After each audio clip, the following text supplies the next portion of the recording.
Good morning. It is Sunday, and I just decided to come out here and do a few things in the garden before it gets terribly hot. Here in Utah right now, we're going through a heat wave.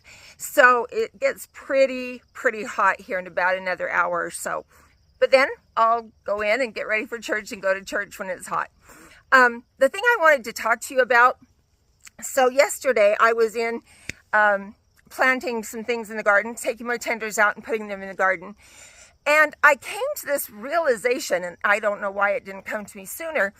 You know, if you watched our success and failure video that Kaylee and I did, we talked about how our biggest failure was probably the Brussels sprouts. And I don't think that we told you quite enough, maybe. Those are heavy feeders, and they stole everything from whatever they were planted in a grow box. And that's why the other plants did not have any success at all. So in those boxes that I had the Brussels sprouts in, and I think there's 1, 2, 3, maybe 4 of these containers that I've got, these raised beds, had Brussels sprouts in them. And the problem now I'm finding is that the dirt in those containers is probably not got any nutrients in it because those Brussels sprouts took everything out of them.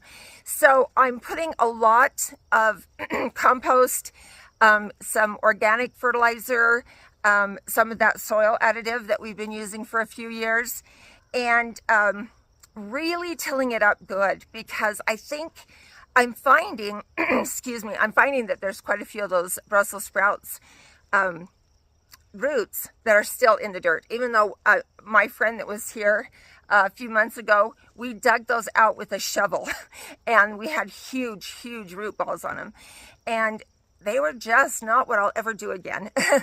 But granted, you're seeing me in my all natural, no hair done, no earrings in, and no makeup on the face. But I thought it was important, if you guys are still planting your tenders, or if you're planting your garden still, which I am, make sure you put enough nutrients in your raised beds.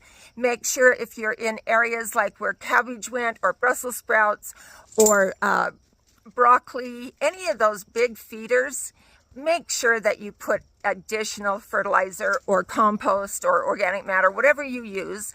Make sure you really put a lot in there. Not enough to burn the roots of the next ones, but make sure that you put enough. And make sure that during the season that you really fertilize those puppies, because they're going to need it.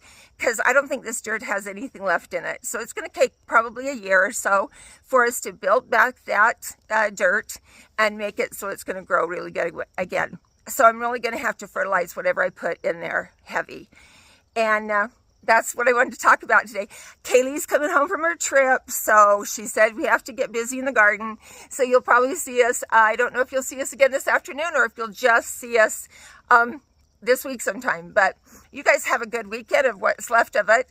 Enjoy your day. Enjoy your families. Get your hands dirty if that's on your agenda, and keep smiling. And we'll talk to you soon.